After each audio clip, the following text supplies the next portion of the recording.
Video ni.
àlùjọ abúlé òní ṣẹlẹ̀ sí yín o. abáyé wọn wá gbà wọn ní ká lọ bẹ́ẹ̀ fún yín pé ẹni mọ̀ nira wala hawla wala quwwata. illa billah. bákan náà mo kí gbogbo àwọn kọ́mítì papọ̀ láti ibi tó ti bẹ̀rẹ̀ tó fi débi tó dé. ṣé kò dẹ̀ wà lọ́wọ́. Ọlọ́run ló ṣe wá níwájú àlépadà dèwẹ̀ ìdágbà ọ̀rọ̀. Wala hawla wala quwwata. Mo kí àwọn bàbá wa Mu'allima. gbogbo àwọn màmá yìí ọ̀rọ̀ pé alímọ̀ aláfẹnujẹ́ kọ́ o wà láyé okun ó wà lè bá mu tí bàbá yìí bá tí wọ́n bá ń ṣe mọ́nìmù rasul èyí máa wò pé pẹ̀lú ọjọ́ orí yìí náà pẹ̀lú ògbó ọlọ́mọ ẹ̀mí mọ̀ nira o alùbákàrà ìlà ìlọ́lá látòrí bàbá wa ìyá súnà ìyá àdínì mọ̀hán tó fi wá kárí gbogbo yín lápapọ̀ jẹ́ kó lè central mosque ọlọ́pàá jẹ́ mọ̀ nira lẹ́yìn wala hawla wala quwwata illa billahi al-aliyyil azim. Insha Allah bi qudratillah mo ń lọ sílé Òdúwọlé bó tiẹ̀ jẹ́ pé aláàjì ti elétò láti lè mọ̀ bẹ́ẹ̀ pé nǹkan báyìí ló fà á ṣùgbọ́n abẹ́lẹ́ subhanahu wa ta'ala ọlọ́run má dà yín dààmú láéláé. Insha Allah bi qudratillah lára olóyè àwọn bàbá táàtú pè báyìí Allahu akbar kabira àwọn náà á ṣe ẹgbẹ́ ìdílé ìṣubú kó máa gbọ́dọ̀ tóbi dáadáa. Ìjẹ́bú òde central mosque ẹgbẹ́ ọlọ́run tóbi fún wọn. Ẹ dìde fúnra yín introduction là ń ṣe yẹn. Ẹ dìde fúnra yín àti àwọn àti olórí wọn tí wọ́n tẹ́ pé àwọn náà ní akéwèjì àdínì obìnrin ọkọ jẹ́ akéwèjì àdínì aya jẹ́ akéwèjì àdínì ẹ bá mi gbọ́ lọ́n tóbi ẹ gbọ́ lọ́n tóbi dáadáa alájà Adébánkẹ́ Sàídà Òdúwọlé akéwèjì àdínì obìnrin ẹ bá mi gbọ́ lọ́n tóbi ọ̀dà zikiri ẹ̀pẹ́ náà láṣẹ fún wa Allah Allah Allah Allah gbogbo àwọn tá a tẹ̀lé wọn ẹjẹ́ àkàndínlẹ̀ dúró bí tá a bá wà táwọn náà fi mọ̀ bẹ́ẹ̀ pé ọmọ ilé níyàn làwọn méjèèjì abẹ́lẹ́ subhanahu wa ta'ala ẹ̀sùn síwájú díẹ̀ ẹ wá kí àwọn bàbá ẹ jẹ́ kí wọ́n jáde Allah Allah Allah Allah aláti ṣeré o Allahu akbar abalajọ tí bàbá wa kábíyèsí.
Inshallah, I recognize the presence of our father in the midst, Alhaj Oloko. Alhaj Oloko, you are really appreciated for being here. Inshallah, say Jazakumullah khair for being here. Naam, èyí tó kàn sí. Inshallah. Òun náà ni kí a gbọ́ Ọlọ́run. Mashallah. Ẹ dákun, iwájú yìí fẹ́ kó fì dáadáa. Gbogbo àwa tí a bá níṣẹ́ kọ̀ọ̀kan ṣe, ẹ jẹ́ kí a lọ lè jòkó. Ẹ̀yin photographers ẹ kúṣẹ́ ọmọ kí yín. Ṣùgbọ́n bí tá a dé yìí ẹ ṣe sùúrù díẹ̀. Ẹ lè fèsì báyìí ẹ máa bọ̀ lápá nígbà yìí torí kò sígbà tẹ̀ ní gbé election tá a fẹ́ ṣe. Bàbá wa tí wọ́n bá wa sọ̀rọ̀ lọ́rùn tó ṣe wípé mo máa ń sọ gbogbo ìgbà ìtọ́nà bá fi rán yàn yóò máa rọrùn láti ṣe ni. Wà ọ́ ìlà àbí. Gbogbo àwọn photographers náà àwa tá à ń ya fọ́tò abẹ̀wá ẹ̀jọ̀ ẹ̀fọ́ aláìfọ̀ náà. Ẹja jókòó ẹja wà nìkan jókòó sí ẹja kù. Program yìí à ń gbé live ni. Bẹ́ẹ̀ni. So àdẹ̀fẹ́ kí gbọ̀ngàn kó obstruct program yìí. Gbogbo àgbáyé ni wọ́n ti ń wò wá báyìí. Ẹ̀jọ̀ ẹ̀fọ́ aláyè. Bẹ́ẹ̀ni láti gbọ́ wàásù ọ̀rọ̀ Ọlọ́run lẹ́nu ẹni tí Ọlọ́run fi wọ́n. ẹ̀jọ̀ kí ẹnikẹ́ni kó má dìde tàbí kàǹpà lọ. Inshallah ọ̀gbọ̀n. Ní àgbà ní ìlú Ìpábọ̀ ẹ́. Tuhi anama. Àbá ibi ọlọ́run ọba tó ti ní èyí látà àná ló máa yẹ yín lọ́pọ̀ gbogbo ayé. Kọ̀líbà súnmọ́ dọ̀míà. Gbogbo ẹ̀mí tó ti kú pátá bẹ́ẹ̀ lẹ́ ń jí lẹ́ ń gè láàárọ̀ lọ́sàn-án lálẹ́. Sẹ́ríbàdà tààlù bàjìlá. Kò wá sí ìkọ́tà ni wọ́n ń máa bèèrè lọ́dọ̀ ọlọ́run. Òun náà ní ẹ̀mí gígùn àtàlàáfíà ẹ̀ka ẹ̀mí jẹ́ sọ́kọ̀ lọ́wọ́ ṣe fún yín. Àbàdà tẹ̀bùkọ́. Àwọn tó ti lọ lónìí, àwọn tó ṣẹ́kù náà nílẹ̀, wọ́n wà. Àwọn àfáà wa tó ti lọ wọn ni, àwọn àfáà wa tó ṣẹ́kù lẹ́yìn wọn ni. Àwọn bàbá wa nílùú yìí, èyí lè ní èyí tó pọ̀ mẹ́. Yìí ti tóbi pé àfáà tó ń ṣe MC lẹ́ẹ̀kan, ó ń sọ Ìjẹ̀bú wípé ọlọ́run yá Ìjẹ̀bú púpọ̀. Ìjẹ̀bú yáàyè nínú ọ̀rọ̀, kódà Ìjẹ̀bú yáàyè nínú owó, Ìjẹ̀bú tún yáàyè nínú aṣọ. Wọ́n fi máa ṣe ojúbọ ọba. Ojúbọ ọba tí a máa ń ṣe ní àfáà tafsir lókè, àfáà dánẹ́sùn lókè, àfáà ọwọ́àsí lókè. Mo wá kí gbogbo orí kọ̀ọ̀kan látòrí ọba bàbá wa Ọ̀sọ̀ọ̀sà pé gàǹdẹ̀ ọlọ́run bá ló gbé yín débẹ̀ látara gbígbàdúrà bàbá yín àti ìyá yín ọlọ́run jẹ́ bẹ́ẹ̀ nínú gbogbo àtàláfíà. Mo kí ìjókòó yìí lápapọ̀. Mo wá bí òní bínú ìsánù àhímá wàlúùlámà ẹ̀rù pé mo ní olùkí ní àwọn náà jẹ́ alùtàhíyà kóra kò sí lórí ìjókòó bẹ́ẹ̀ bá sí lórí ìjókòó wọn gbọ́dọ̀ tó torí ẹ ti pa àbọ̀ ti pẹ́ látọ̀dọ̀ bàbá parapọ̀ yìí òfìdọ́dọ̀ àlejò lè lọ́wọ́ òfìdọ́dọ̀ bàbá sọ̀rọ̀ àgbẹ̀tì òfìwá dọ́dọ̀ bàbá wa àgbà táwà lórí tuntun ẹ̀ bàjẹ́ láti bọ̀. èyí á tẹ́ ẹ máa bàjẹ́ ní abala kan tí wọ́n máa ń kà jù lọ́wọ́ àwọn àtẹ̀ ìbàjẹ́ nìyẹn ìṣẹ́lẹ̀ tó dání. Àbí àwọn tí wọ́n dúró tì í ẹ mọ̀ wọ́n ní bàbá mọ̀ wọ́n mọ̀ yín lọ́mọ. Ẹ̀yin náà fi wá rí òkè ọ̀làgùn. Pé níbi àwọn ọmọdé wípé òkè ọlá tó bẹ̀rẹ̀ dé kó yí gbé òkè bẹ̀rẹ̀ yọ̀rọ̀ wọn. Òkè ọlá òkè bẹ̀rẹ̀ dé bẹ̀ kí ọ̀rọ̀ wọn mú orí ti bẹ̀rẹ̀ dé bẹ̀. Ẹ ti rọwọ́ mú. Ọlọ́run sì ṣe bẹ́ẹ̀. Ọlọ́run àgbàlagbà tá a dárúkọ ni. Àtúbí bàbá wa ìdílé bọ̀ fún ọ.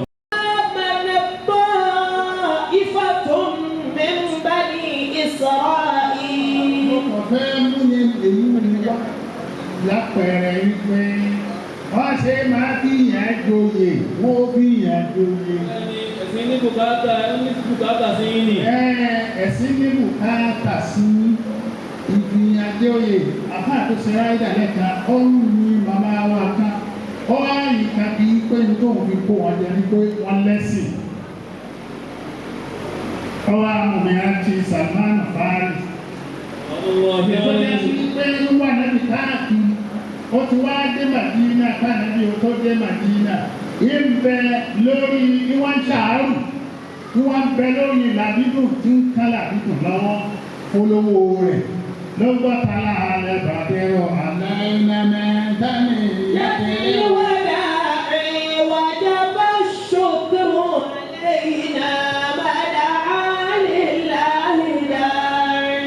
ló bá sọ̀kalẹ̀ lórí àbíkú mi lọ́lọ́wọ́ rẹ̀ bá tún lè padà gbígbọ́ tí ń gbọ́ ni ó ti mọ̀ ní pé ẹni ní ti dé ní ló wá lọ pàdé rẹ̀ kó wá fara hàn alẹ́ ló wá gbé lọ anábì wá fún ní náà bá ìyàwó rẹ̀ kan yí pé ọ̀dà wọ́n máa jẹ́ ó làákà ìtòrò làákà ìní fáríṣù.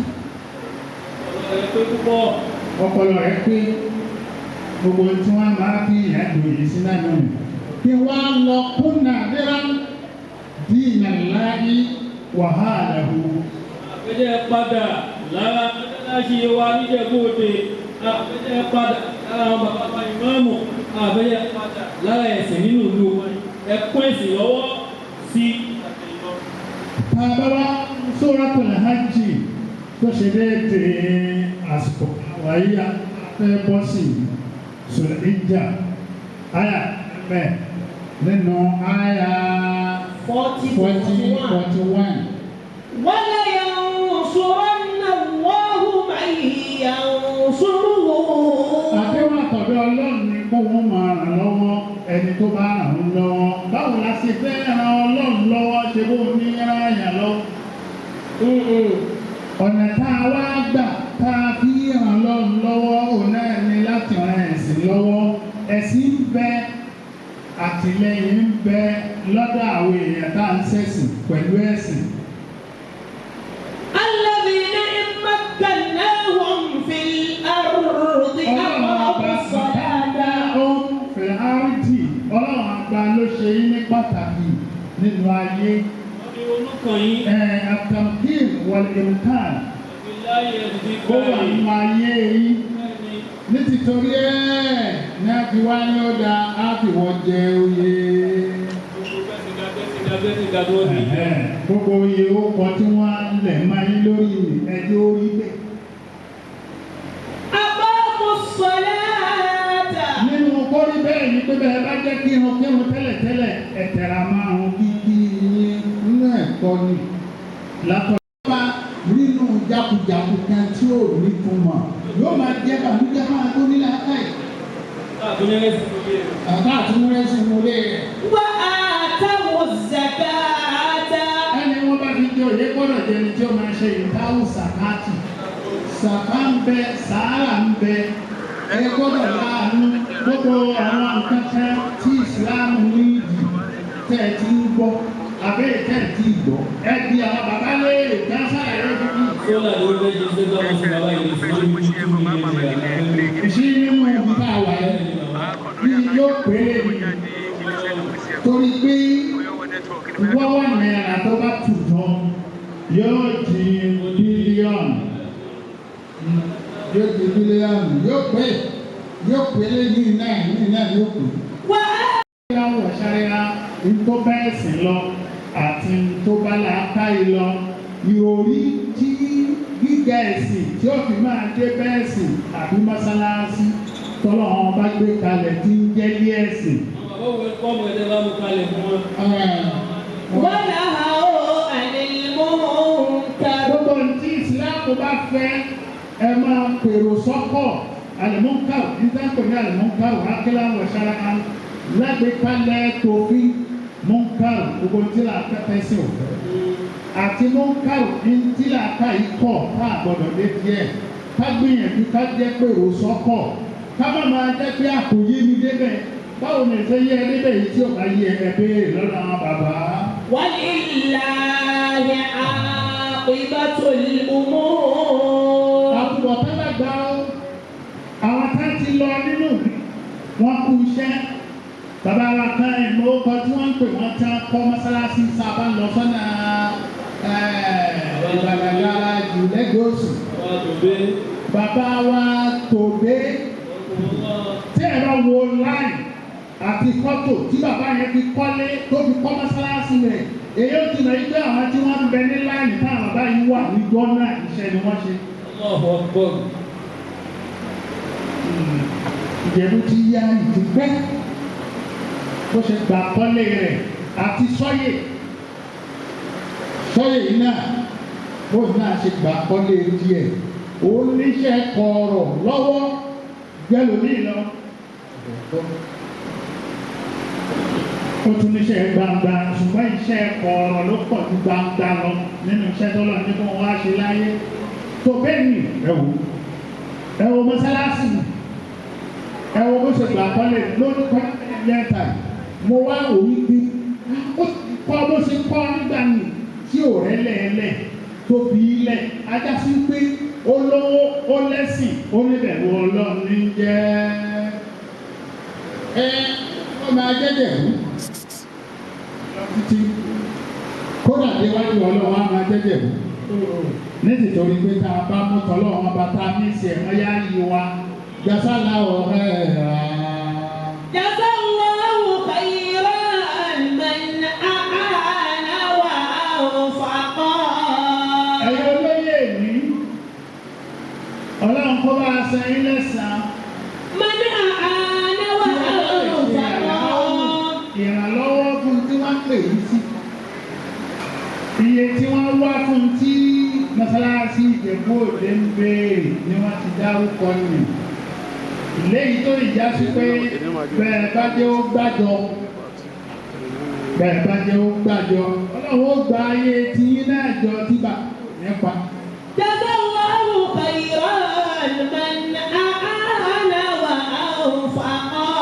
Ọlọ́run kó bá a san yín lẹ́san rẹ̀ fún àwọn ìrànlọ́wọ́ tẹ̀ ká fi lè ṣe tẹ́sì àti fáwọn ẹlẹ́sìn tí wọ́n jókòó tẹ́sì tí wọ́n pàṣẹ sí. Wọ́n á gbọ́kọ̀ tẹ́ ẹ bá lè. Njó ní tí a lọ sí mọ́ṣáláṣí wọn mo gbọ́dọ̀ tóbi púpọ̀ pé èèyàn kan ló dá ṣe léyìí fọlọ́hún aláàmúrí ìdùnmíkùn jàzá àwàlà ṣùkúrọ̀ lọ́dọ̀ àwọn èèyàn wọ́n wá ń retí ẹ̀ lọ́dọ̀ Ọlọ́run tó ní wọ́n abẹ́lọ́hún subhanahu wa ta'ala Ọlọ́run má jẹ́ mọ̀nira láíláí ẹ máa wọlé ẹ máa rọra ìjòkó yẹn ti ń sẹ́ẹ̀tì díẹ̀díẹ̀ ó tiẹ̀ ti sẹ́ẹ̀tì ṣùgbọ́n bàtà àwọn tún dé. Takbir Allahu Akbar. Ọpẹ́ ni fún Ọlọ́run alhamdulilayi rabbil alamin. Kí a tó bẹ̀rẹ̀ ètò yìí mo fẹ́ kí àwọn chief imam wa mo kí isa o salamu alaykum wa rahmatulahi wa barakatuh.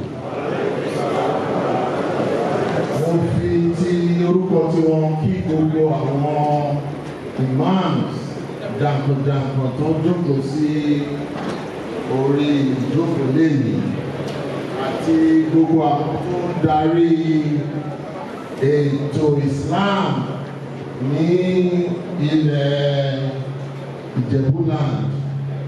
Mo dúpẹ́ lọ́wọ́ yín púpọ̀ fún gbogbo ètò tẹ́ ẹ̀ gbé sílẹ̀ àti gbogbo nǹkan tẹ́ ẹ̀ ń ṣe àti gbé Islam ga. Ọlọ́run á túbọ̀ jẹ́ kí ẹ máa ríṣẹ́ o. Àwa tí a lè tẹ̀lé yín náà Ọlọ́run jẹ́ ká dábọ́ lẹ́yìn yín o. Ẹ̀sìn Islam kí kó túbọ̀ máa rinlẹ̀ jù báyìí lọ ní Ìjẹ̀bú-Land àti ní orílẹ̀-èdè yìí. Mo tún fẹ́ dúpẹ́ púpọ̀ lọ́wọ́ àwọn kọmitì àti organizers tí wọ́n dá ètò yìí sílẹ̀ tí wọ́n wá wò ó pé àwọn fẹ́ fi mí ṣe chairman location yìí. Mo mọ̀ pé àwọn bàbá mi pọ̀ nígbà yìí náà àmọ́ mo dúpẹ́ lọ́wọ́ yín fún ọ̀nà yìí. It's an honour. Mo dúpẹ́ lọ́wọ́ yín gidigidi gan. Mo kí gbogbo àwọn honorees èyí. In fact, inú mi dùn púpọ̀ nítorí pé àfi ṣe ọ̀nà rí lẹ́nìí. Mo dẹ̀ tún kí gbogbo àwọn tí wọ́n fi ṣe honorees náà nítorí wípé tí àwọn ẹlẹ́sìn contributions tẹ̀ ti make nínú Islam àmọ́ kò tún dúró bẹ́ẹ̀ o ó tún wá ṣó wípé wọ́n ní iṣẹ́ ṣẹ̀ṣẹ̀ bẹ̀rẹ̀ ní ohun. It's a religion, it's a way of life. Àbíbẹ́ẹ̀kọ́ ṣe rí ẹ̀sìn wa yìí aláti rí lára ẹ̀ aláti kọ́ ẹ̀kọ́ lára ẹ̀ lórí ẹ̀sìn yìí. Òun ni Islam gbogbo ọ̀nà tí a fi máa gbé ìgbésẹ̀ a fi máa gbé ilé ayé òun ni gbogbo ẹ̀ ní ó ti wà nínú ọ̀nà Islam. Mo bẹ̀ Ọlọ́run fún wa pé kí Ọlọ́run kó jẹ́ kí ó fi rọ̀ wá lọ́rùn kọ́lọ́run fi rọ̀ wá lọ́rùn Ọlọ́run fi Islam kó fi rọ̀ wá lọ́rùn. Yes. So the brief keynote speech tí mo fẹ́ ṣe ní èyí màmá mú òyìnbó àti Yorùbá. Tẹ̀lá gbà mí kí n sọ Ìjẹ̀bú náà ṣì máa sọ Ìjẹ̀bú. Àjẹ̀bú gidi lẹ́nu wa Ìjẹ̀bú lẹ́nu wa ẹ̀rí ṣe Ìjẹ̀bú Èkó Ìjẹ̀bú òníran BBC Muslim school wọ́n rí mo lọ ní primary school Nuba comprehensive school àti Muslim college ní mo lọ ní secondary school kí n tó wá lọ sí Ọbáfẹ́mi Awólọ́wọ̀ University ní 1985 to 1990. So Ìjẹ̀bú pọ́nbélé ló wà o. Ẹ̀rẹ̀ so Bismillahir-Rahmanir Rahim, in the name of Allah, most beneficent, the most merciful. All praise is due to Allah subhanahu wa ta'ala, the Lord of the world, the giver of honor, wisdom and guidance. We glorify Allah, we seek His mercy, and we ask for His continued blessings unto the day of judgment. Today is indeed a momentous and spiritually significant occasion as we gather to witness and celebrate this global turbaning ceremony, an event that symbolizes not merely prestige or leadership, but responsibility, service, knowledge, humility, and unwavering commitment to Islam and humanity. The turban in Islam tradition is not merely an ornament. It represents scholarship, dignity, moral discipline, and devotion to the service of Allah and His people. It is a crown of responsibility, not privilege, and is a symbol of accountability, not vanity. As this honorable honoree exemplified justice, compassion, wisdom, and righteousness.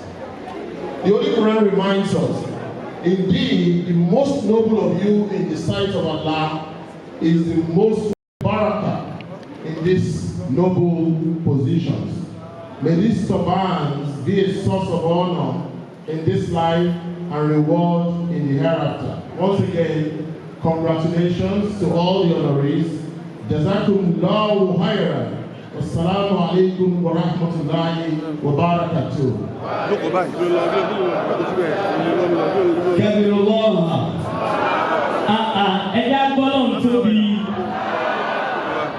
Ẹja gbọ́dọ̀ tóbi lẹ́ẹ̀kan sí. Bẹ́ẹ̀ni wípé bàbá wa chairman of today's occasion. Wọ́n wà nígbà tí bàbá àgbà ní ìpamọ́ ẹ̀ ṣe wá sí. Wọ́n wá bá wọn translate.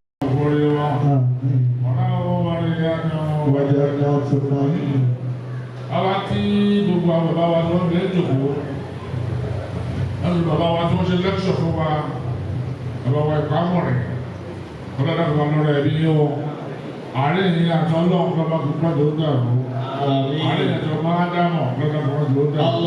bàbá wa tẹ́lẹ̀ bí bàbá wa ẹ̀ṣẹ̀ kan àdínlẹ̀ abájọ́ sí ẹja lọ́sì ìbámu kanṣu akéyí ọ̀rọ̀ wá sí akéyí bàbá nìzán ìjẹ̀bóde nìzán akílẹ̀ ìjẹ̀bó nìzán ògùnṣe nìzán òwúrọ̀ akéyí wọn bàbá wọn ló kó ṣàánú láti ṣúọ̀ akéyí ẹ̀kọ́ àdótì wọn ṣé tí wọ́n ní ká ṣe ọba gbàdúrà máa ń kọ́ lóore bí pé oyè tó bá kan ará owó á kan ará àgbẹ̀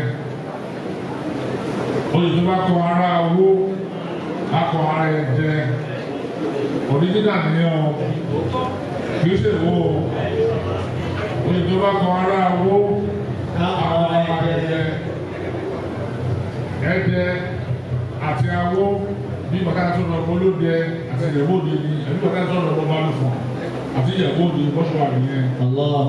ọlọ́run bá gbé ẹ̀dẹ́ lórí ju awó lọ ní. awó gbọ́ báwo ni bá jòlì central mosque fẹ́ràn ní kéde oúnjẹ bẹ́ẹ̀ o.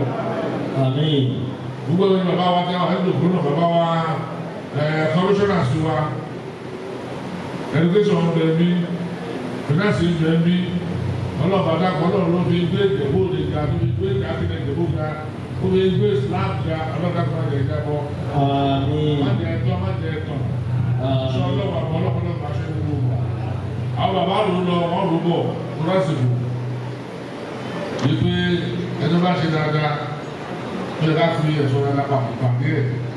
èyí náà ti yí àwọn tí wọ́n ṣe oyè lẹ́nu nítorí gbadé ìdókòdé ìtọ́ máa ṣe káwọn bá gbogbo iṣẹ́ tí ẹ ti ń ṣe tó yẹ̀wò de àdìgbé ẹdí ẹni tó wọ́ tiẹ̀ bàbá ẹni tó tó náà wọ́ tiẹ̀ o àfihàn àwọn onímọ̀ kan ní o àfihàn kábà lọ kó orí papọ̀ àpò irin méjì bá wọ́n ti mú fún mi wéètì nìyí àṣẹ nìkan àdúgbàdà bá èdè ìgbọ́n báyìí àwọn bàbá wa wo wọ́n sọ lẹ́ẹ̀kan sí gbogbo títí ìyẹ̀wò ọ̀pọ̀lọpọ̀ ẹ̀ 95% here.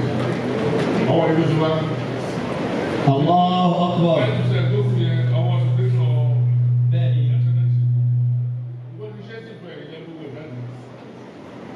Yàtọ̀ sí yẹn ẹ̀kọ́ àfẹ̀tẹ̀ ń ṣe bókárí ẹ̀tẹ̀tẹ̀ wá sí ìlàjì kan láàrin ọdún yìí. Ẹ ṣe arrangement nípa àwọn security. Yẹ́sù ọba aṣọ náà àbúrò yìí o. Gbogbo ọ̀nà ìmọ̀sán ni wọ́n ti ní ọ̀dọ́ tó gbé yìí. Ọlọ́dà pàdé fún yìí wọ́n. Báyìí kó sí ọwọ́ wọn o. Lọ́ba lọ́wọ́ lọ́ba tó bí. Allahu Akbar. Orúkọ gbogbo àwọn bàbá pátápátá. Lórúkọ bàbá wa. lórúkọ gbogbo àwọn bàbá lápapọ̀ Ìjẹ̀bú Òde Central Mosque a ní ká máa mú lẹ́yọ kọ̀ọ̀kan wọ́n ní ká fún yín ní lẹ́tà dùnú tẹ́ ẹ̀rù kan rẹ̀ yìí bẹ́ẹ̀ náà ṣe wá ṣe fáìlì omi náà lénìí a máa ṣe tí yín náà láìpẹ́ lágbára Ọlọ́run Awówó Ṣàdí Ìjẹ̀bú Òde Central Mosque Ọlọ́run á jẹ́ kí oyè náà ó mọ ayé lórí o nígbà tá a bá máa ṣe ọlọ́jà ojú káráyè má wá ṣe ní àbíkú oyè lé yín lọ́wọ́ ayé tẹ́ ẹ wà yìí emphasis lọ́wọ́ ni wà á fa àìnáhù makana àlìyà lókèlókè ẹ máa lọ ẹ kúrò ní state ẹ bọ̀ sí federal lágbára ti Ọlọ́run. ولا إذا جاء بسم الله الرحمن الرحيم إذا جاء نصر الله والفتح ورأيت الناس يدخلون في دين الله أفواجا فسبح بحمد ربك واستغفره إنه كان توابا. Àmín. Jazakumullah. wọ́n fi ń tó ẹja gbọ́dọ̀ tóbi dáadáa. Allahu Akbar. Barakallah. Barakallah. Barakallah. Barakallah. Barakallah. Barakallah.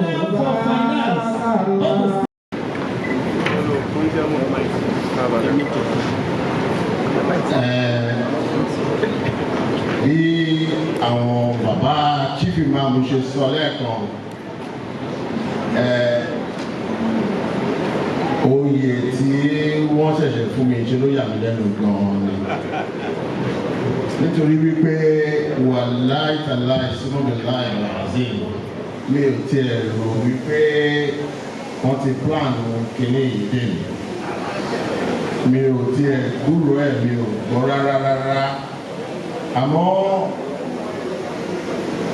inú mi dùn lọ́pọ̀lọpọ̀ nítorí wípé àwọn bàbá wa èyí tó bá ti sọ ó ti jẹ́ bẹ́ẹ̀ náà nìyẹn àwọn náà rẹ̀ ti sọ wípé mo ṣe mú mi sí kìíní yẹn nítorí pé ó bá mi ní òjijì àmọ́ ọ̀rọ̀ Islam bí mo ṣe máa ń sọ fún gbogbo àwọn èèyàn mi àtàwọn ọ̀rẹ́ mi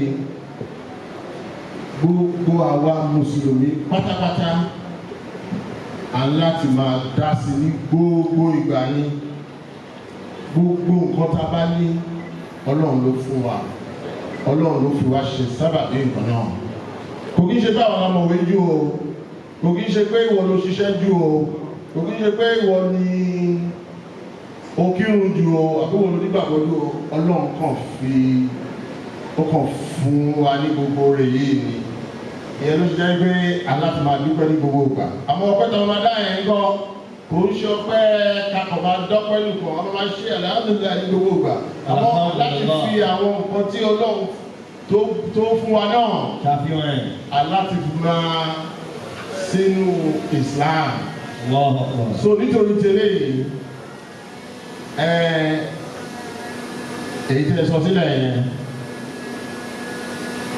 èyí tẹ́ sọ sílẹ̀ yẹn pé kò sí kọ́tọ́ lọ́wọ́ lè gbé Allahu Akbar wà láì tàbí ìsìnkú láì Allahu Akbar ẹ̀ṣẹ̀ ti sọ yẹn àníjókòó gbogbo àwọn bàbá wa àṣẹ tó wà lẹ́nu wọn ó ti ṣe é ṣe.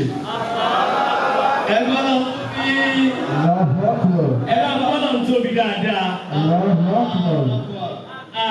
pẹ̀lú ògùn Ọlọ́run dójú tà àwọn bàbá torí á débò míì kódà ẹlòmíì á máa ríra ẹ̀kóhun jámọ̀ kankan ṣùgbọ́n Ọlọ́run má jẹ́ wálẹ̀ láíláí. Allah.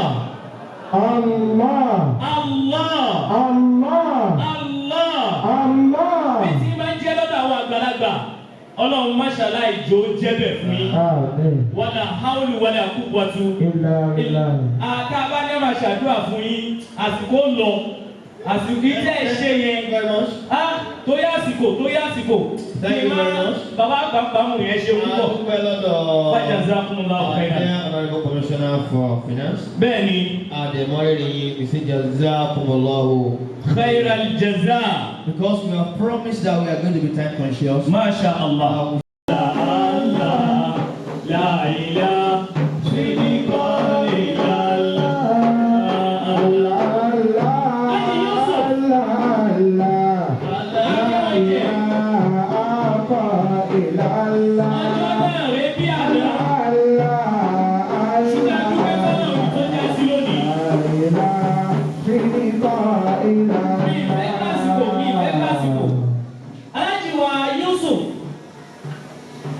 Ojúwọlé mo kí yẹ kú oríire. Lọ́nà tí torí wípé tí bá a ti pe àwọn olóyè ní last one the previous one tá a ṣe lẹ́nìí tí wọ́n wá ń dára kódà ẹni náà jọ ṣe MC ńgbà ògbọ́kọ̀ wọn ṣe ha kò gbọ́gbọ́ ẹ̀rí. Alájùwà Yusuf lọ́dọ̀ tí àtàwọn tí wọ́n sọ̀pọ̀tì yín bóyá ká ṣe báyìí kẹ́yìn mú ti yín sílẹ̀ àtẹ̀yìn àtìyàwó yín gbogbo àwọn tí wọ́n wà tẹ̀lé yín pátá ó wù mí 25 million lọ́dọ̀ yín ẹ̀gbọ́n náà tó bí. Ájì Yusuf kọjá bẹ́ẹ̀ ẹbí àti wọ́n ti sọ̀rọ̀ dáadáa kó tó. Masha Allah. Gbogbo ìta àsìsọ yẹn náà ẹ jẹ́ wà bá ti sọ. Ìjẹ̀bú ní Central Mosque ni wọ́n pe bí. Bẹ́ẹ̀ni. Èlò lẹ́yìn fẹ́ gbélé yín àtìyàwó yín. Wọ́n lè sọ pé 25 million. Bẹ́ẹ̀ ni. Wọ́n ní òun náà ni. Bẹ́ẹ̀ ni ẹ jẹ́ káwọn sọ tiwọn, àwọn èèyàn wà sọ́pọ́ọ̀tì wọn ni. wọ́n á dẹ̀ jíṣẹ́ àwọn tí wọ́n bá ti rán wọn sí wa wọ́n á jíṣẹ́ àwọn náà. Èló ni kí n announce sallallahu alayhi wa sallam. Bẹ́ẹ̀ni.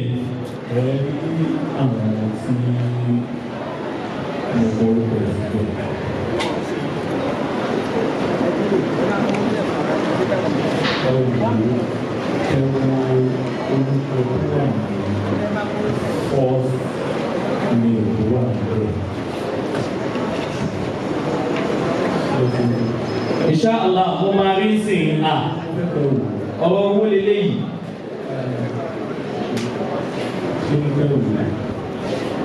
Mo ti tú kìíní yìí àbí kí n wá ní o kò síbi tó lè sá lọ.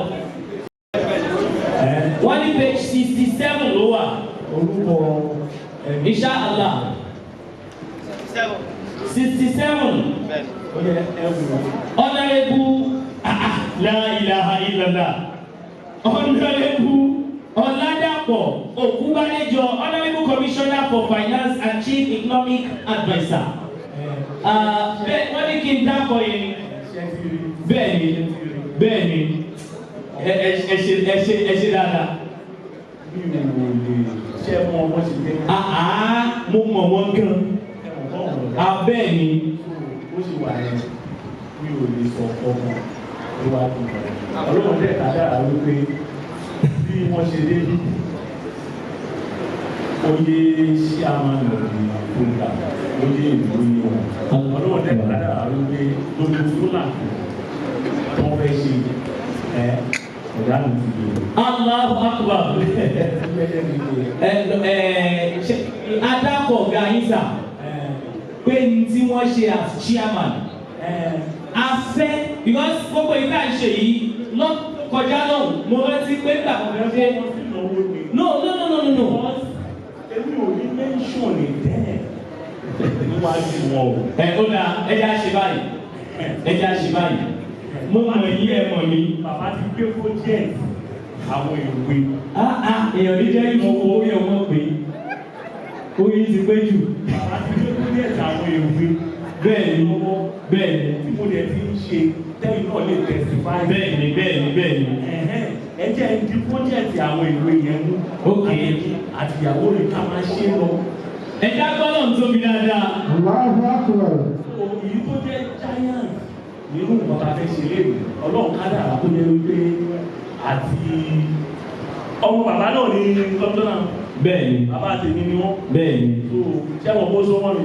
Bẹ́ẹ̀ni. So tí n bá kọ̀ máa mú nǹkan kan sílẹ̀ ẹ ti mọ̀ ní. Wàhálà ẹ ti try. Ẹ ti mọ̀ wọn nǹkan tí wọ́n ń mú. Ẹ try. Mo kì í. So tọ́lá náà ló ní ìgbẹ́. Ṣé Yusuf ẹ dákun ó ṣe bí àwọn èèyàn kan náà wà ń bẹ̀ tá a bá pè wọ́n kọ́ má bàa bínú. Torí tá a bá ṣẹ̀yìn àyè sábà ṣẹ lọ́hùn. Àbí bẹ́ẹ̀ kọ́ ni. Ṣé Yusuf? Mo rí bíbà yìí Gíwá Adésànyà Yusuf Ọ̀túnba Bọ́ba Ṣèlú of Ìjẹ̀bú-Là Gíwá ẹgbẹ́ Bọ́ba Gùntẹ́ ọkùnrin Akílẹ̀ Ìjẹ̀bú. Ṣé wọ́n wà bí?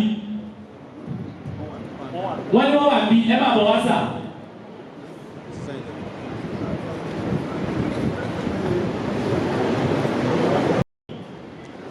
Ètò dá mi lójú ni pé the previous one tá a ṣe láàyè yìí náà ni àwọn náà wà bí wọ́n dẹ̀ rí bó ti rí. Ẹ dákun ẹ bá mi fún bàbá wa Gíwá ní microphone. Èyí tí wọ́n máa ṣe fún ilé Ọlọ́run afẹ́ káwọn náà dá sí. Kì í ṣe sólà nìkan la nídìí o, ó kàn jẹ́ pé òun ni tá a nídìí jù. Bismillah sir.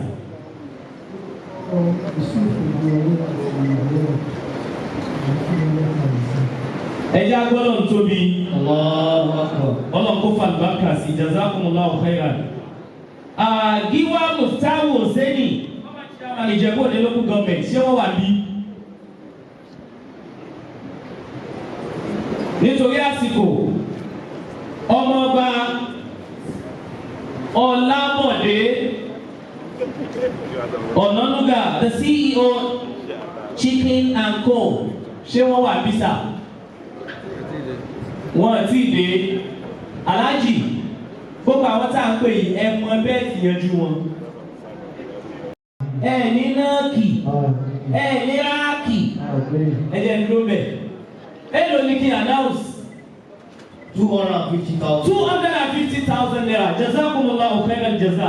Àbámi àwọn akéèjẹ Bẹ́ẹ̀ni, àdínì Masha Allah. gbogbo ìdìbò ní Central Mosque. Bẹ́ẹ̀ni, Wọ́n ní torí pé bàbá wa kọmíṣánná ti wà bí bẹ́ẹ̀ni, èèyàn ọ̀dẹ́ gbọ́dọ̀ ṣe ju ọ̀gá rẹ̀ lọ. bẹ́ẹ̀ni. Àwọn ó tẹ̀lé kọmíṣánná láti sọ̀pọ́ọ̀tì wọn. Àwọn ti fún wa ní ìsọ́mù 2 million naira. Ẹgbọ́n lọ́hùn tó bí. Mo ń wò pé ó yẹ kí n ti máa gbọ́ mílíọ̀nù mi tí gbọ́. Ahlan wa sahlan. Mo ń wò pé ó yẹ kí n ti máa gbọ́ mo ti wá gbọ́ báyìí. Jazakumullahu khairan jaza. Ọlọ́run kò fi àlùbáríkà sí. Wala hawla wala quwwata. Naam. Alhaji wa Sulaiman Oduwole, the chairman, Governing Council Federal Polytechnic. Láti Abia State, if I'm not mistaken. Ẹ jọ̀ọ́. Ọlọ́run ní jẹ́ ìmọ̀lẹ́ra láíláí. Àmín. Èlò ní ká announce. Ọlọ́run fún wa ní 500,000 naira. Ẹja gbọ́lọ́hùn tó bí. 500,000 naira kò ní tán bẹ̀. Ẹ jọ̀ọ́ ṣe transfer sir. Page 43 of our program. Alhaji wa Sulaiman Oduwole, Sir. the chairman, Governing Council. Àwọn dà. Ti dé. Àwọn ni wọ́n wà ń bẹ̀ yẹn. Sir. Sir. Àwọn èèyàn rẹ o. Mo rò bẹ́ẹ̀ pé. Akéwèjì àdínì obìnrin. Okay. Wọ́n náà fún wa ní sum of 1 million naira. Ẹgbọ́n lọ́hùn tó bí. Ọlọ́run ní jẹ́ ìmọ̀lẹ́ra. Ẹ bá mi gbé microphone fún àwọn náà. Ẹ̀rí bí sáà náà yá yìí. Wàláì wọ́n yá yìí. Sọ́hìbù lihiya wa sunna. Èmi náà fi ògbọ́n ilẹ̀ ṣùgbọ́n kò jọ lọ bí tiwọn ní oúnjẹ ń dá sí. Ẹ á fa. Ẹ bá gbọ́dọ̀ tóbi dáadáa.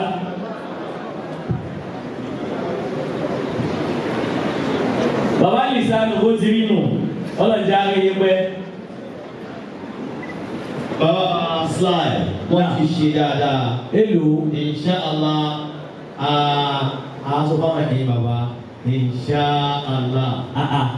Ẹ bá gbọ́dọ̀ tóbi fún wọn dáadáa. Fígọ̀ mélòó ojú ká fi gbọ́dọ̀ tóbi fún wọn dáadáa. Mi ẹ̀dúró ẹ ṣe sùúrù kí n tó gbọ́dọ̀ tóbi ní mọ̀ tí gbọ́dọ̀ tóbi lé lórí o. Ẹ bá gbọ́dọ̀ tóbi dáadáa. Mo ṣe gbọ́dọ̀ tóbi dáadáa báyìí. Torí mo ti gbọ́ ètò fajazakumullahu khairal jaza. Ẹ dákun. Ẹ jọ àkànnọ́mbà wa. Bẹ́ẹ̀ni. Gbogbo àwọn táwọn fẹ́ fún wa ní donation tá a ti ń promise wa yẹn tá a ti make donations wa yẹn. Ó wà ní àkànnọ́mbà page 43. Ẹ bá wa ṣí kí á dẹ̀ máa rí kó máa dóní sí ìsìn. Bẹ́ẹ̀ni.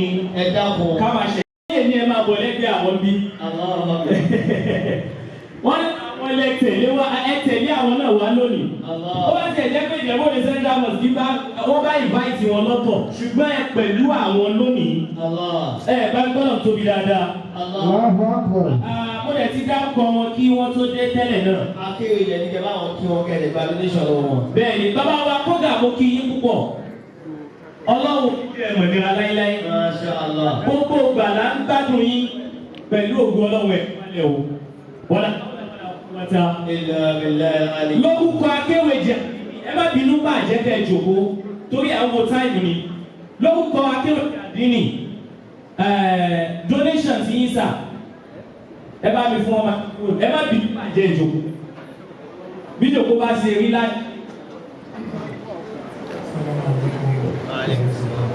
Wa alaikumus salam. Bẹ́ẹ̀ni.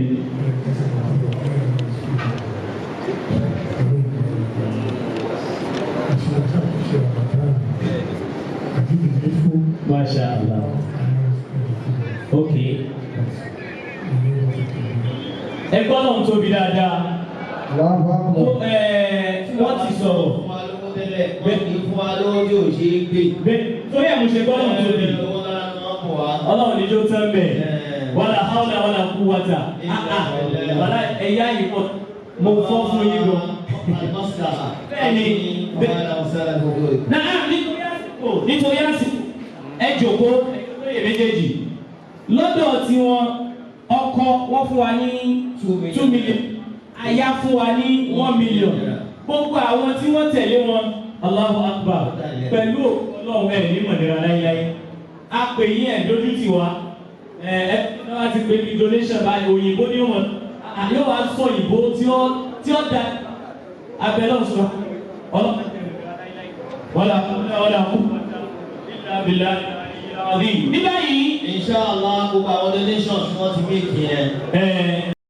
Bàbá Kóga Ọlọ́run jẹ́ àrí Ọlọ́run níjó tẹ́ḿbẹ̀ bàbá wa Prince Kóga wọ́n ti débẹ̀ barakallahu fihi wa ma baqiya gbogbo àwọn bàá mi bàbá pọ́pọ̀ alájì tuntun Ọlọ́run jẹ́ ó bàjẹ́ láíláí bàbá wa lọ́rẹ́bù àwọn náà ti débẹ̀ gbogbo àwọn lọ́rẹ́bù olórí ọ̀dọ́ ẹ ṣeun àwọn náà ti débẹ̀ youth leader of APC àwọn náà ti débẹ̀ ṣó ti débẹ̀ mami ẹkú náwó kò ní tẹ̀lé ọ̀gá Ọlọ́run wala hawla wala quwwata ẹ wá tẹ́wọ́ yín mo kí ọ̀rẹ́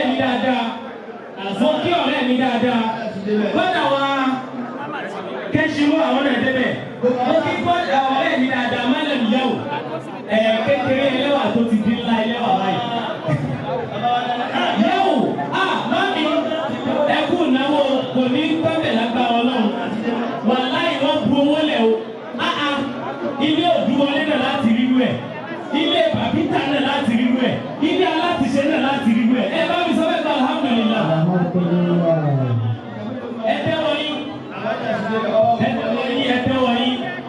I'm highly impressed in you Ọlọ́run tó wọlé àná Muhammad ẹ dákun ẹjọ́ wálé àwọn tí wọ́n lu bàndírì ẹ dákun ẹ farabalẹ̀ náà pẹ̀lú ògùn Ọlọ́run kò ní tọ́ lọ́wọ́ yín bẹ́ẹ̀ ni bisimilayi na ateyina bisimilayi rahman rahim. ẹ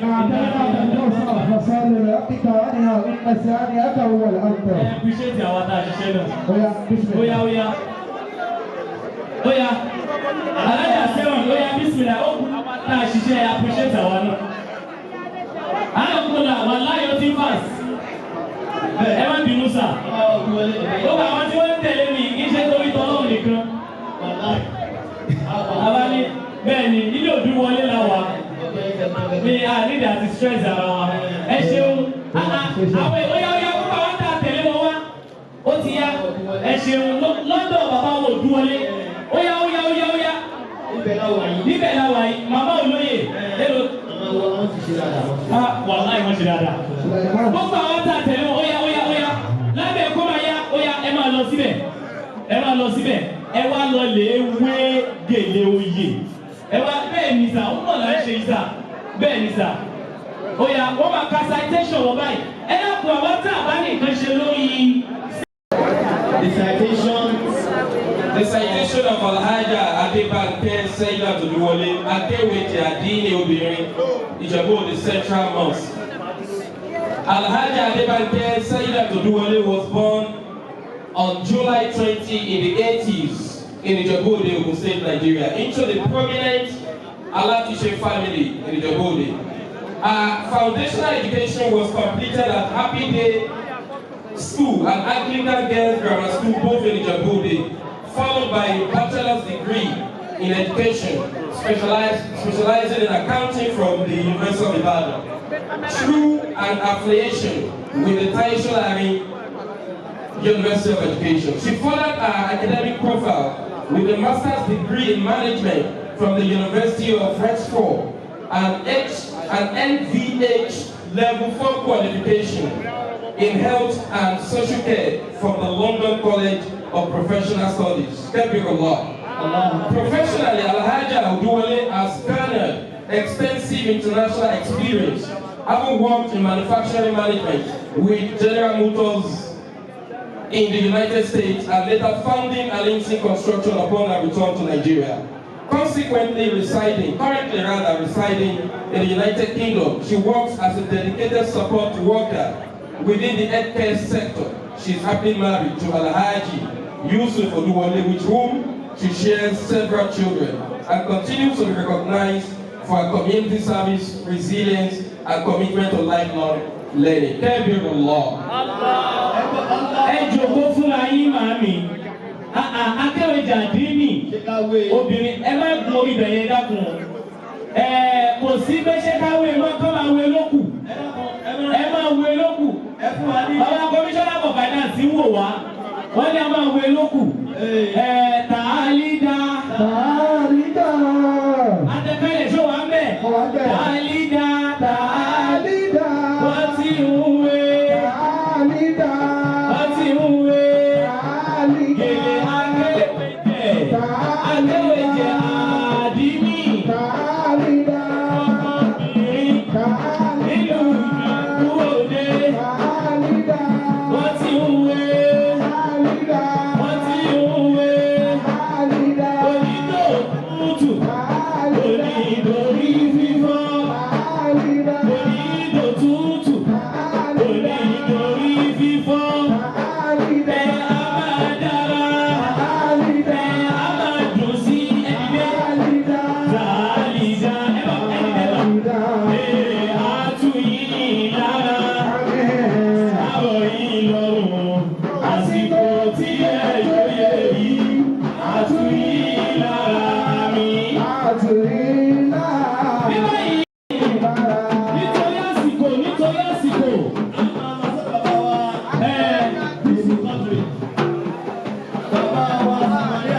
Bàbá Samaria Dini. Alájí wa Bísí Quadri. Àwọn ló kàn báyìí o. Ẹ máa bọ̀ wá ná. Wá rẹ̀ try. Bọ̀ lọ́dọ̀ wa ń bí. Ẹ dákun ìwọ tó o bá sọ fóònù ẹ nù. Ẹ máa bọ̀ lọ́dọ̀ wa ń bí. iPhone kan pẹ̀lú ìsìnkú ní rìsíìtì tó lásìkò. Báàmì Bísí Quadri mo kí yín sà. A kú oríire náà kò ní ìbànújẹ́ lágbára Ọlọ́run. Gbogbo àwọn tá a tẹ̀ ó ti yá. Ẹ̀yin la kọ́kọ́ pè. Níbi tá a dé yìí, ó yẹ kí n sọ pé iye báyìí mo fẹ́ gbà ní. Ṣùgbọ́n ẹ ti náwó tó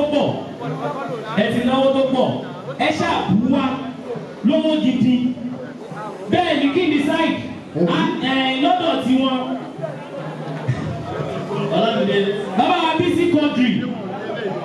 Jà lọ jà bọ̀ wọ́n ti bàbá Bísí Quadri fún ti gbélé. Bá mi olórí ẹbí gbogbo jà lọ jà bọ̀ bàbá wa Bísí Quadri. Àwọn APC dà. Àwọn jàdí àràdà. Oh my God. Orí yóò wú ni. Àwọn Mùsẹ̀kú wa dà. Àwọn dá ìwọ dà. Wọ́n pọ̀ jù báyìí lọ. Ájì Ismail tó wálẹ̀ nǹkan dà.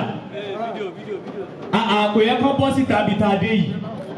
Oya, àfẹ́ wéèsì táìmù lórí ẹ̀. AZ mo kí yín púpọ̀. Sẹ́kítírì wa ní ẹ̀ṣẹ̀hún sẹ́kítírì tó sà ṣé káwé. Gbogbo àlẹ́ ayé àti tẹ̀lé ṣé káwé. Immigration ṣé káwé. Ṣé káwé. Àlẹ́ ayé àti tẹ̀lé ṣé káwé. Ọlọ́run ní ló tán bẹ̀. Oya, wọ́n yìí bọ̀ wá o. Ustaza Abdulyakin Alamuyakin, àwọn ẹ̀ ti débẹ̀. Olórí bàbá wa Náíbù Ìmáàmù ìgbò omi ẹ̀, ọlọ́kọ̀ bá àgbà sí. Ẹ̀wọ̀ ẹ̀fẹ̀ ẹ̀fọ́ Amẹ́ríkà pé.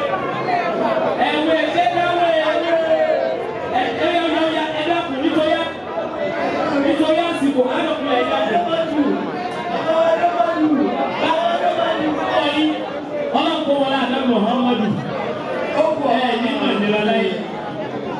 Gbogbo àwa tá a tẹ̀lé wọn wá ábà. Àwọn àwọn ọ̀nàlẹ́kùn dáadáa. Àwọn náà ti wà ń bí. A sì ṣètò tiwọn náà. Táwọn ọmọ wọn ti wà ń bí.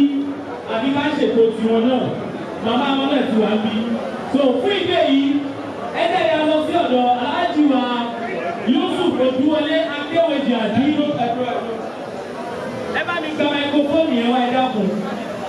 Ẹ bá mi gba máikrófóònù yẹn wá ẹ dákun. Yàkọ́ mi o. Ẹ dákun ẹ má bínú sí. Allah eléyìí kí yá lò. Bàbá Commissioner for Finance Jazakumullahu khairan. Ọlọ́run kí ó fi ọ̀pọ̀ rọ́pò sà. Wala hawla wala quwwata illa billah. Naam, Aláàjì wa Yusuf Odúwọlé Akéwèjì Àdínì àwọn olókùn báyìí o. Ẹ dákun Ọlọ́run tóbi. Gbogbo àwọn tá a tẹ̀lé wọn wá ó ti yá ẹ má jáde bọ̀ wá.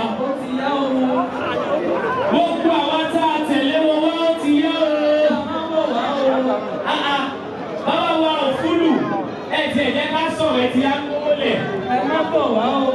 Gbogbo àwọn akẹ́wé jàdínì alájùwà Yusuf Odúwọlé jàdínì. Akẹ́wé jàdínì alọ́kùnrin ẹ̀jẹ̀ máa wò wọ́n. Aláwùlà tí àwọn bá lè dé àwọn alásàlátù. Àwọn lè débẹ̀ ní mọ́ṣáláṣí bàbá wa ló mọ́ṣáláṣí Odúwọlé. Mọ́ṣáláṣí ìyàwó ẹ̀ lórí 10,000. Ẹ̀mú wá sà, àlọ́kùnrin ẹ̀fẹ̀ mi àti wọ́n lè ẹ̀fẹ̀ wọlé sà, àlọ́kùnrin ẹ̀fẹ̀ wọlé ẹ̀fẹ̀ mi àti wọ́n lè. Aláàjì Yusuf, àlọ́kùnrin Aláàjì Yusuf, mo bẹ́ kẹ́ ẹ̀ tún ṣe ní sí. Àmọ̀dàgbà àlọ́kùnrin ẹ̀mú bọ̀ sà, ọlọ́kùnrin wọlé ànábi ọlọ́run ìjọ dàgbà ẹ̀ dojú tì wá. Bàbá wa alájà wa láti ṣe tí wọ́n bí akéwé jàdínì obìnrin tí wọ́n bí Aláàjì Yusuf Odúwọlé Allahu Akbar ọlọ́run ní jẹ́ ìmọ̀lẹ́ aláìláì. Àwọn náà ti dé bí. Ó yá gbogbo àwọn tẹ̀lé wọn. Ọmọọba Kógà ọlọ́run ní yóò dà fún mi. Àlùbákàlà ìlànà. The former chairman àwọn náà ti débẹ̀. Àwọn náà ti débẹ̀. Bàbá pọ́pọ̀ àwọn náà ti débẹ̀. Àwọn náà ti débẹ̀. Ẹ bá mi gbọ́dọ̀ tóbi dáadáa.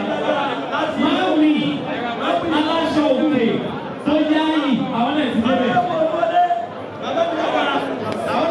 Láyìíwá ìdúwárùlá ẹja lónìí náà ti débẹ̀. Máàmì ọba lè yọ ọkùnrin. Àwọn náà ti ṣe 20,000. 50,000. Ọ̀dà.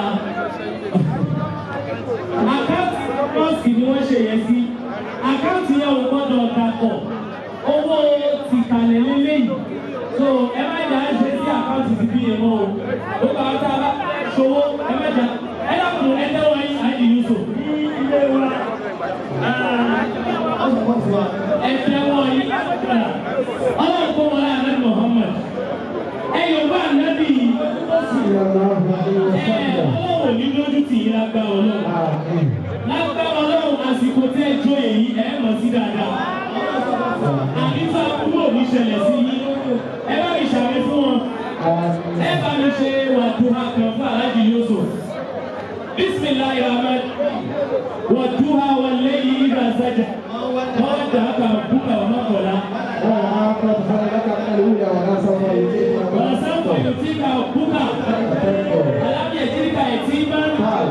Wọ́jẹ̀dẹ́kà dọ́lẹ́n. Wọ́jẹ̀dẹ́kà áìlá. Wàhámàlì ẹ̀tìmá bàlátẹ̀kì.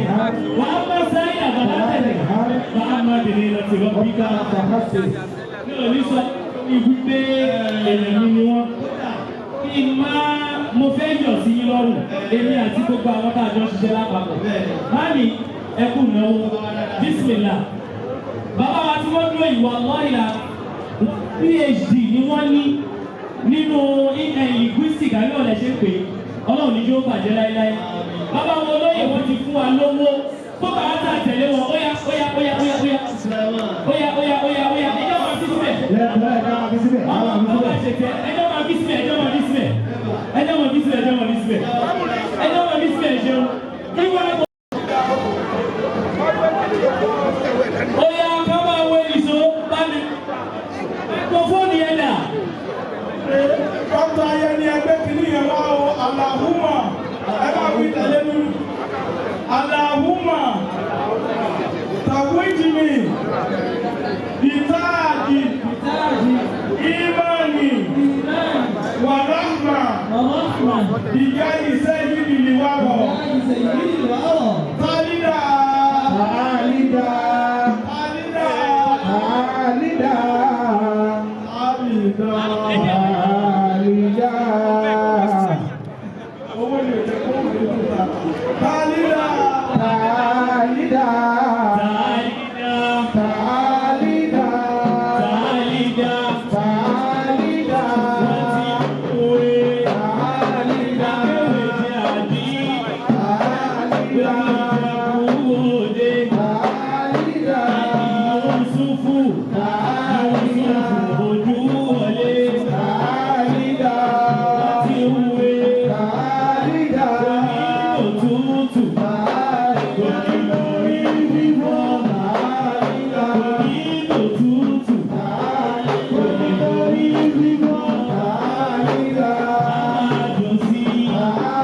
sì wà bí.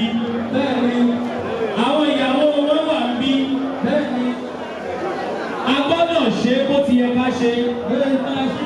Ẹ dákun gbogbo àwọn tá a tẹ̀lé akéwèjì àdínì wa. Ayọ̀dá yín torí ọlọ́wọ́ àtàlẹ́ Muhammad. Ibi báyìí lè tó lè free. Ètò tá a fẹ́ ṣe é sì ọ̀dọ̀ dáadáa là ń lọ. Ilé dáadáa là ń lọ. A lè gbọ́dọ̀ ṣe é kó ṣe dáadáa. Owó dáadáa. Bẹ́ẹ̀ni. Bẹ́ẹ̀ni. Bàbá tó bàbá wa dáadáa bàbá dáadáa. Màmá wa. The first imam ní Abu Emos.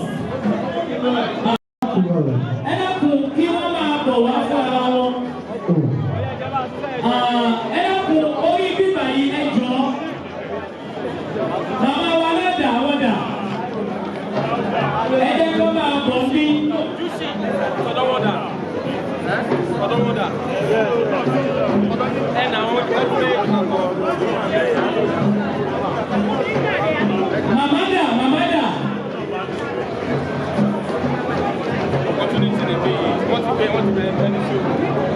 Inshallah, you are Abdul Zaki Dada. I want to make a wasi. No, àwọn wà bí ló máa dáa jù. Wọ́n dẹ̀ ní wọ́n ti wà bí. La ilaha illallah Muhammadu ya Rasulullah. Illallah Muhammadu ya Ọbẹ̀ bàbá egun ọkùnrin aṣáájú. Wọ́n ní owó bàbá yìí ṣe sùúrù náà. Wọ́n ní owó bàbá wa dáadáa. The sum of 100,000. Pé àwọn fi dá sí tọ́lọ́run. Àwọn fi dá sí tọ́lọ́run ní Ìjẹ̀bú-Òde Central Mosque. Owó yẹn náà lélẹ́yìn. Bẹ́ẹ̀ni, Inshallah ọlọ́run kò fi àlùbáríkà sí. Ẹ dákun ẹ̀yin bàbá ẹ má bínú torí ọlọ́run. Gbogbo wa náà la dẹ̀ mọ́. Gbogbo wa náà ni àwọn tó ń ṣẹlẹ̀ tó fi rí bẹ́ẹ̀ tí tètè dé báyìí. Ṣùgbọ́n lábẹ́ pé kò sí àsìkò, oríire náà ló bá lọ. Oríire náà dẹ̀ là ń ṣe bí. Oríire náà dẹ̀ ni wọ́n bá. State to give us his good message, and that will be done by Professor Mukhtar Arigbabo before the arrival of the.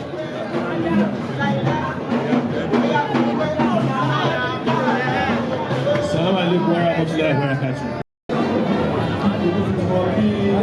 Why was one lion now?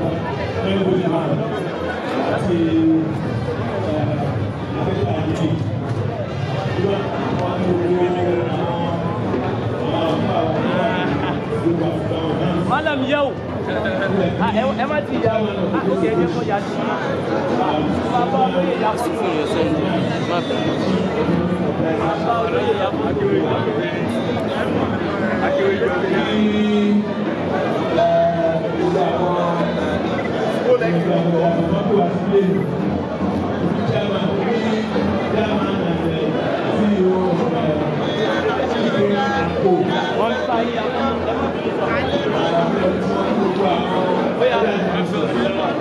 Gbogbo àwọn tí wọ́n fi èrè lórí àgbà àti gbogbo àwọn ìfúnni wọn àti àwọn ṣe àgbẹ̀yà àti gbogbo àwọn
Bẹ́ẹ̀ni, a ní ìwé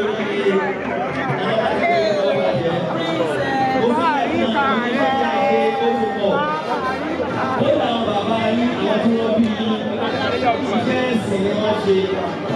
Mo ní ìpamọ́ ẹ̀ bàbá tó ń lé bàbá wa dáadáa ni. Wọ́n fẹ́ kí àwọn bàbá Ìjọ tó jẹ lẹ́lẹ̀ ẹlọ́gbọ̀n sẹ́ẹ̀pù yẹn bẹ́ẹ̀ ni. so ìmọ̀mù ọ̀rẹ́ bàbá dáadáa ti wá. Ẹ̀yin náà sanwó bàbá dáadáa ni. Àwọn mẹ́rin Ọ̀pọ̀ ìlà, bàbá. Náà bàbá wa dáadáa olóyè tuntun ọ̀tún ní àdínì Ìjẹ̀bú-Òde Central Mosque bẹ́ẹ̀ ni ọ̀tún ní àdínì wọ́n kí àwọn bàbá pẹ̀lú òkú Ọlọ́run a ti ṣàdúrà fún yín kékeré ó jà sí ẹ ṣàmì fún wọn ó ti ká sáyọ̀ wọ́n ló ti ó ti dọ̀bẹ̀ ó ti já sáyọ̀ pẹ̀lú òkú Ọlọ́run ikọ́mí rẹ̀ fún wa nìyẹn pẹ̀lú òkú Ọlọ́run ẹ ṣe ámínà ẹ ṣe ámínà kó wọ́n dáadáa bàbá wọn dáadáa ẹ wá máa bọ̀ báyìí sà ẹ máa bọ̀ báyìí bẹ́ẹ̀ ni ọba Suleiman láti ṣí ibi tí ó kọ wọ́n wà aláàjì wà dá kọlọ̀zà Olúwakẹ́mi yálà ọ̀tún gíwà dídìje Central Mosque ẹ dákun lábẹ́ ìyá ẹ padà máa kí àwọn ẹ̀dá ẹ padà máa kí wọn sà ẹ padà máa kí wọn sà ẹ máa bọ̀ wá lọ ètò yẹn gbọ́dọ̀ dàrú o kò sì ní dàrú lágbára wọn lọ. Bàbá wọn dáadáa ẹ dúró bẹ́ẹ̀ náà sà Ọlọ́run ní jẹ́ ẹ̀mọ̀ nira láéláé. Àkọ́kọ́ ni pé a bá yín dúpẹ́ fọ́lọ́run. Ọlọ́run tó gbà máa gbé gbòǹgbò fún yín. Àláùsì ìtẹ́ iná òmùlẹ̀. Wọ́n ní kí ẹ̀sọ́ ìtẹ́ iná òmùlẹ̀. Bàbá wa dáadáa wọ́n làwọn náà mú 2.5 million sílẹ̀. Gbogbo ẹ̀dẹ́kun àwọn orúkọ ìdà máa pe àwọn gẹ́ẹ̀sì yìí. Ọ̀nàrẹ́bù Wálé Anamọ sà Ọ̀nàrẹ́bù Wálé Anamọ. Àwọn náà ń ṣiṣẹ́ lọ́wọ́ lọ́hùn. Ọlọ́run jẹ́ tí wọ́n jẹ́ màmá olórí. owó donation lélẹ̀. Màmá tó bí bàbá wa dáadáa wọ́n wà bí. Bẹ́ẹ̀ni mo bọ̀ wá. Donation ti bàbá wa dáadáa lọ́dọ̀ tí wọ́n 2.5. Bàbá wa Koga 50,000 wọ́n support wọn.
الحمد لله قبل كل شيء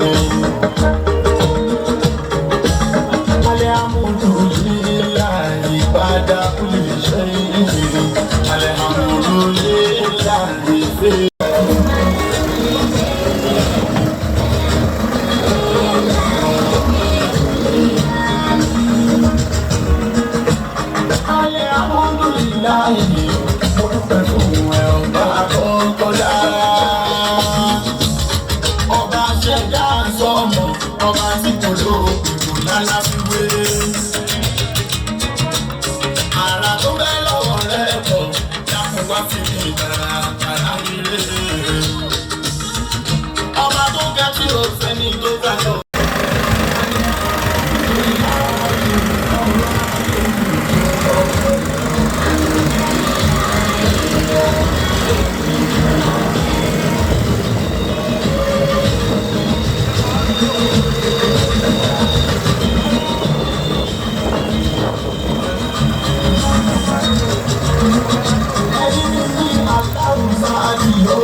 lọkùnrin lórí ẹ̀fọ́ máa ń rí sí i.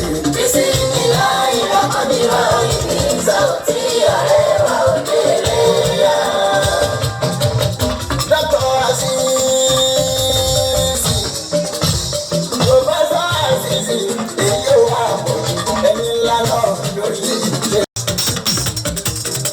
mi ò fẹ́ ṣàgbà mo fún ẹsẹ̀ ẹ̀kọ́ yẹn èyí fẹ́ sọ kódò ẹ máa ṣe wọn wá o. bísí ní láì lámàdìrà ìgbésà tí ààrẹ wa ò délé yá. èdè ṣáyọ lọ́jà ń jẹ lábọ̀ ọjà. èdè ṣáyọ lọ́jà ń jẹ ní àbọ̀ ọjà òkè tèmi ta ń rè é òde. bísí ní láì lámàdìrà ìgbésà tí ààrẹ wa ò délé yá. mo ní ká má lọ jà wéréwéré ká má lọ jà wàràwàrà. ká má lọ jà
wa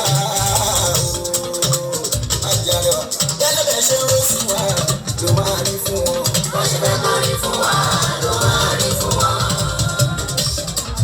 ẹni òbí sí wa ìbí kó máa bá wọn. wọ́n ṣe fẹ́ kọ́ rí fún wa ló máa rí fún wọn. ṣùgbọ́n ṣáà ẹni bá lórí sí wa ìbí kó máa bá wọn. wọ́n ṣe fẹ́ kọ́ rí. Estoy todavía muy difícil.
Right,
Gbogbo kọ́yọ́ ìkámúdùdé òun máa sọ ìdánimọ̀ mi ló ń gbọ́ yẹn ohun tí ó jọ tẹ̀lé kankan ní ìsìlára ọgbọ́n ayọ̀ tẹ̀lé.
Alayhi salatu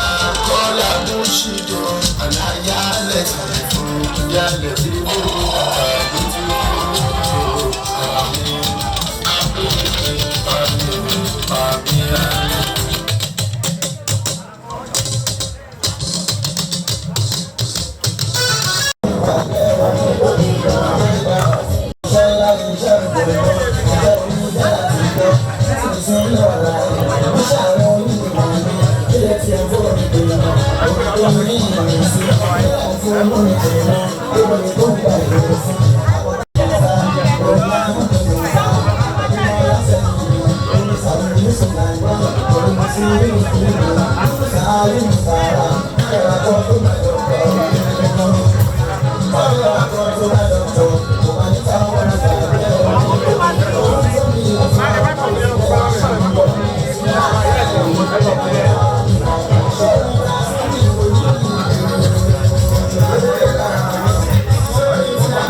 Ọba ṣẹ̀dá sọ́mọ.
Ọmọ tó lè bá ń jí o.